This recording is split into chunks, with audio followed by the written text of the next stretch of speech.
Thank you for joining us today. And we look to journey and find the uncommon truth about writing our life story. Welcome, Levi. Thank you. Thank you so much for having me here at the lake. And Bob, I'm excited. So the real first question that we've got for today is, what is the key to writing a great life story?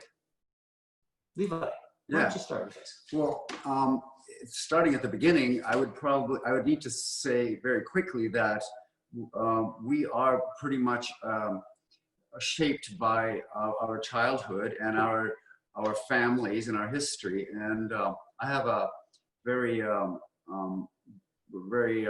notable history of my family having moved from what was the Ukraine in the 1880s to southern Manitoba, pioneered over there, and then my forefathers moved from there to South America, where I was born, and then back to Canada in 1967 when I was 9 years old, and having an attitude of adversity, how that shapes you, and having been through a lot throughout history, I look back on my forefathers, and that's pretty much shaped my looking forward and my life's perspectives, because they went through some very, very difficult times.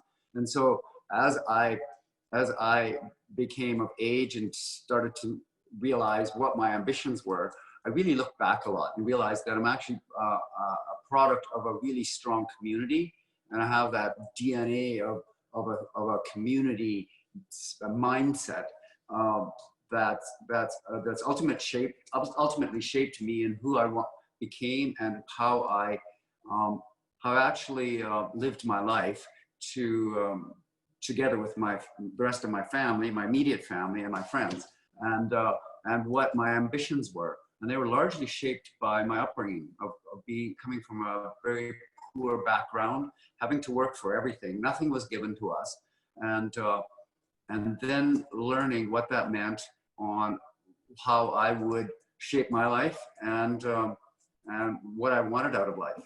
So my background had a lot to do with who I am and who I became. So what I'm hearing you say is that our childhood, our family, and the people that we are in proximity to really shapes our character and our attitude or mindset that we move forward once we reach that independent stage in our life. And those pillars, for sake of a better word, or foundation, is really what we leap from.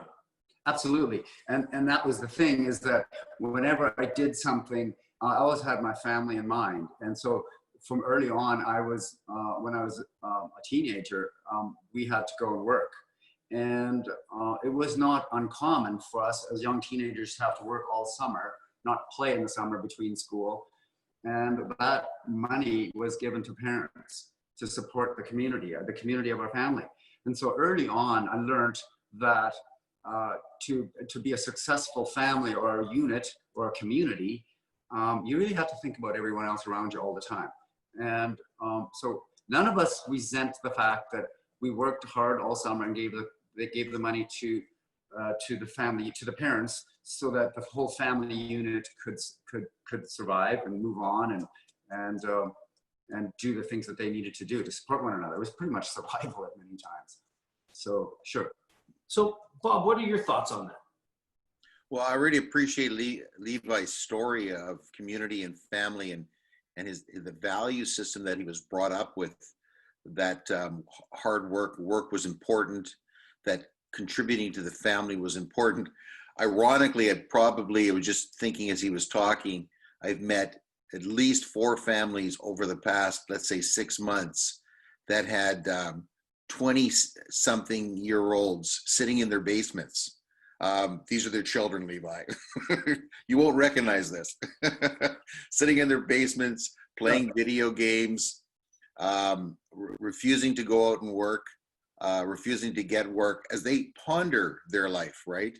So it's quite interesting, and I'd like to hear your perspective as how our culture has changed and the fabric of society has changed for many families at some point in time.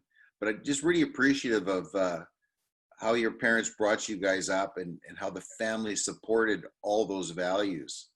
And I think it's really important as, you know, as we go forward, to understand it's those basic values and beliefs that we have really structure, you know, the people that we work with, the people that we lead, the people that we touch on a day-to-day basis. It's our basic values that rub off, that shine through what we say. And maybe the most important thing is just what we do.